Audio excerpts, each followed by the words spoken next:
Hello, my name's Sam Youdan. I'm a director in the London Structures team at Buro Happold, and I'm here on site today with Anna. We're in 63 New Bond Street, which is the old Fenwick's department store. It's an amazing project that we've been working on that we'll tell you a little bit about, and then also our wider retrofit offering in London and across the UK. Firstly, thank you to Lazari and Erith for letting us film here. It's great to be able to use this in a backdrop and show a little bit about some of the amazing things we're doing. It's an amazing, really busy site, and we're getting a little bit of the quiet time, and it's really nice to see something that is moving along so quickly and be in this energy of space today. Great. Yeah. So maybe to start with, Anna, could you just tell us a little bit about your time at Buro Happold and some of the retrofit projects that you've been involved in? Wow, it's been 10 years and many projects, and I'm personally always biased towards heritage projects.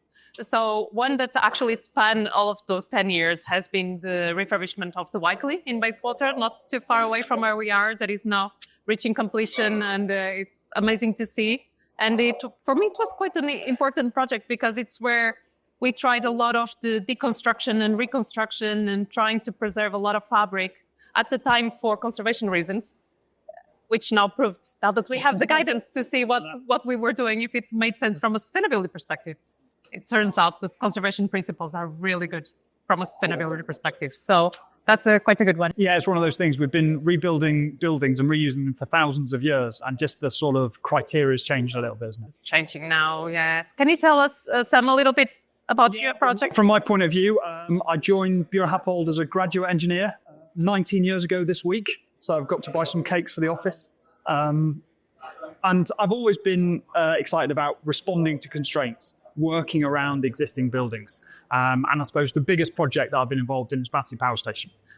So 10 years of my life, it's been fantastic. I've loved every moment of it. But then similarly, sort of coming out the other side, some of the lessons we've learned there, being able to put them into practice. Not everyone's got a 1930s Art Deco power station to redevelop, but they have got existing buildings to challenge. We're here, this part of the building's from the 1880s, so it's nearly 150 years old. And you look around and all the different things that have been done over the years, modifying what's here, and how you sort of unpick that story, understand the history, and have to put it back together and do some of the things that we do. Makes it very exciting. I feel like at Buro Happold, like that multi-dis is in our DNA. It's like everyone, right from when I came through the front door, you're considering other disciplines. We're not in our silos. And I think as we sort of move more into doing these new studies, exploring new things, having that multidisciplinary approach is so important. I think particularly in what we do, the construction, thinking about how these things are going to be, we're stood in front of this facade that is going to be jacked up. It's something that is really exciting. But it's really interesting to understand why we're doing that. The levels in this existing building, they're all over the place, a bit higgledy-piggledy, 34 I think there are, and getting them level so it's fit for purpose for the new tenant and the people at the retail at lower level, the office above. But understanding how we're going to do that from the very beginning and jacking this building up, it was a key part of some of those early decisions that we made. Early investigations, really de-risking so that by the time a contractor comes on board, there is already a very robust strategy on how to do it. Otherwise, with the deadlines, we talked about constraints, the deadlines we're trying to meet, the planning confidence we need to give. We are in Westminster, one of the councils really leading the way in terms of the retrofit first approach. Without that. Yeah, very much so. And I think that coupled with what you just mentioned about those key decisions, they're taking people on the journey, knowing that we won't know everything at day one, but understanding the risk profile and when we need to make those key decisions. Sometimes you can push those decisions off, sometimes you have to make them, and really informing the wider design team, the clients, everyone we work with, about why we're making those key decisions is really, really important. No, absolutely. And Sam, how do you see our services kind of changing, shifting how we act as engineers? Yeah, good bit of crystal ball gazing. It's always good. I think in the immediate short term, I think circular economy is really gaining momentum. All the work we do around reusing, the pre-demolition audits, we're involved in the circular do tank. There's a lot of the steel from this building is going to be reused both on site and in the wider marketplace. So I'm just seeing that gaining more and more prominence. As Buro Happold, we're all over the world and we're all over the UK. If you could just talk a little bit about some of the projects that we're doing outside of London, it'd be great to get a flavour of that. I have the benefit of having a good view of projects that all different teams are working on in terms of retrofit right now. One that is exciting me a lot is happening in Liverpool at the moment, the Reimagining Tate Liverpool scheme, which is quite nice. It's ongoing, it's on site at the moment. We had a number of our teams, disciplines working together to find, probably doing a lot of engineering to try to do the minimum to the building. Yeah. It's a Grade 1 listed building in the Royal Albert Docks, very special place. And the whole purpose of the project is to extend the life of the building, preserve it to different generations, but increase the experience of people visiting the museum, and even opening a little bit to the riverside. It's such an iconic project. I cannot wait to go and visit the museum when it opens, and it's one to watch for sure. I think that's sort of really interesting. A few of the things mentioned, we've sort of talked a little bit about London and the set of constraints. As soon as you go to different parts of the country, different parts of the world, there are different things that influence those things. And I think how we can learn the lessons from some of those projects.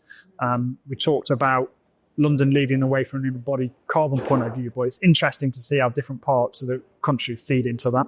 And each project will be unique with its own set of constraints, but also the aspiration of the client and the brief it needs to meet.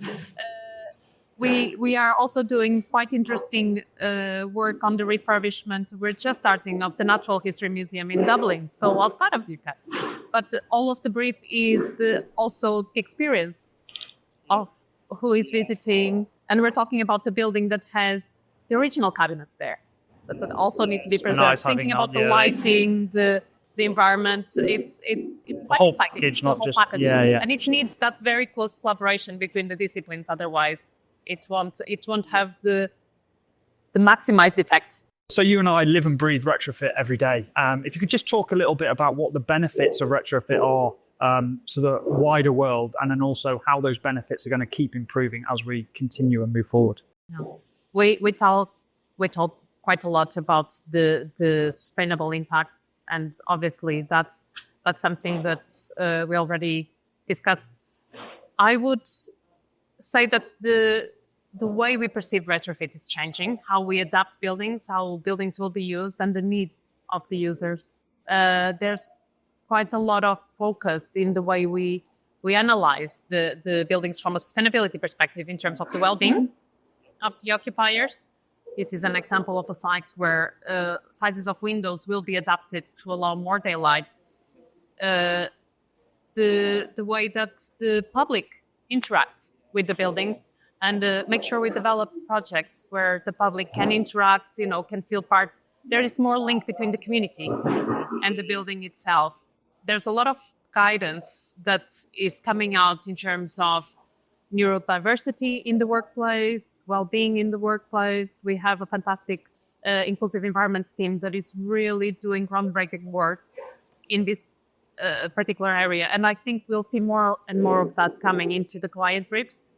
And it really adds up to us to advise the client of this extra layer of quality that comes to the buildings that you don't quite know what it is, but it's there. Yeah, maybe the brief evolves, the society evolves alongside it. There's so many issues that we're dealing with, climate emergency, post-pandemic, everyone sort of coming back together and how things move forward. I think being alongside that, yeah.